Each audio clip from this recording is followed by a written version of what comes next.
asalaamaaleykum wa rahmatullah Oustaz ziar naa maa si jàmm alhamdulilah man de Oustaz comme yaa ngi yëngu ci benn social dama la bëggoon signaler benn kii handicapé bi nga xamante ne mu ngi ci marché Tëngéej.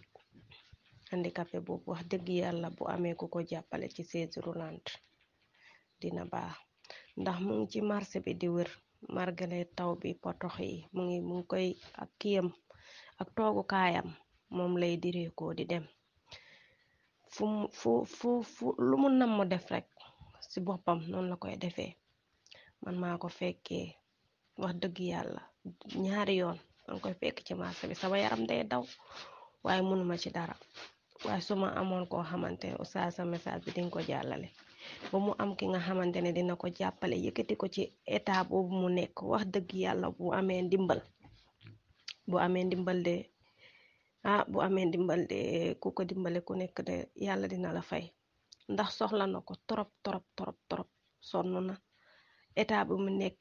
wax dëgg yàlla man de mënuma ko vidéo waaye sinon ku ko gis sa yaram day daw.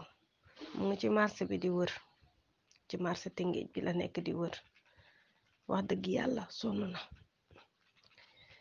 lu mu nam def boppam la koy def. danga koy gis ni muy direeku ak moom di dem. bu amee ku ko jàppale de Oustaz dina baax comme yaa ngi yëngu ci wàllu social ma ne xaaral ma wax la ko peut-être dinga ci am solution.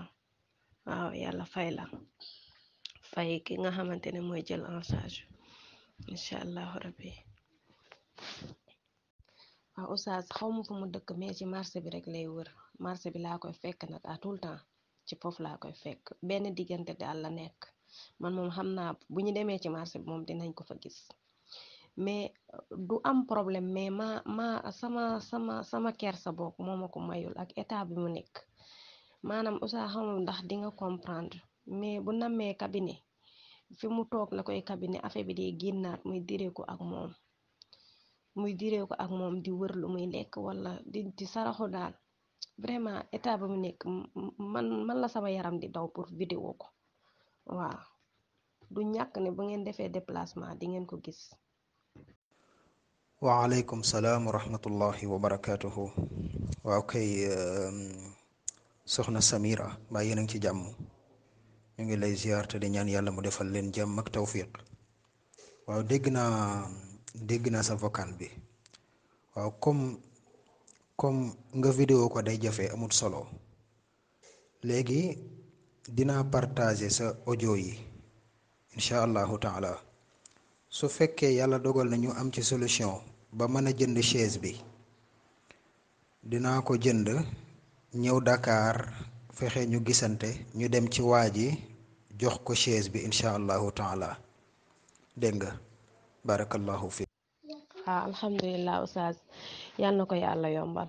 waaw yal na ko yàlla yombal incha allah amul benn problème bu ñëwee dinañ ànd ba foofu soobee suñu borom incha allah rabbi.